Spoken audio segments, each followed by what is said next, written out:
السلام عليكم ورحمة الله وبركاته. الله سبحانه وتعالى بيقول لابن آدم: يا ابن آدم، لا بالقليل تقنع ولا من الكثير تشبع. لا انت قنعان بالقليل ولا شبعان بالكتير. عشان كده يا جماعة سيدنا النبي صلى الله عليه وسلم بيقول: لو كان لابن آدم جبلا من ذهب لتمنى أن يكون له ثاني، ولو كان له اثنان لتمنى أن يكون لهما ثالثا، ولا يملأ عين ابن آدم إلا التراب ويتوب الله على من تاب. الغنى مش غنى الفلوس.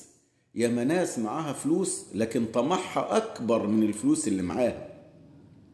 ممكن تكون معاه فلوس تعيشه مئات السنين وآلاف السنين رغم انه عارف انه مش هيخلد في الحياة، ومع ذلك طمعه سابق الفلوس اللي معاه وسابق حياته كمان.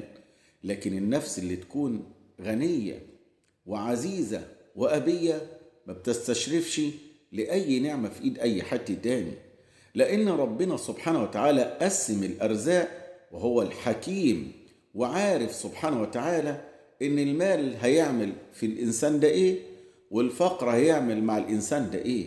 عشان كده إدى المال لناس وسلب منهم الصحة، وإدى الصحة لناس وسلب منهم المال، وإدى الناس الصحة والمال علشان يختبرهم بالصحة والمال. اوعى تفكر إن عطاء ربنا الدنيا لأي إنسان عشان بيحبه، لا، إن الله يعطي الدنيا من يحب ومن لا يحب، ولكنه لا يعطي الدين والإيمان إلا من أحب. ربنا اللي يحبه ما يدهوش الدنيا، لا، يديه الدين والإيمان، ولو اداله الدنيا يديله منها على قدر ما يصلحه.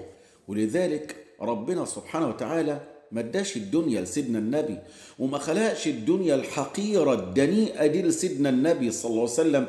زي ما بيقول الجهال: لولا رسول الله صلى الله عليه وسلم ما كانت الدنيا، وإن الله خلق الدنيا من أجل محمد صلى الله عليه وسلم. هذا كلام كله هراء وكلام غير صحيح.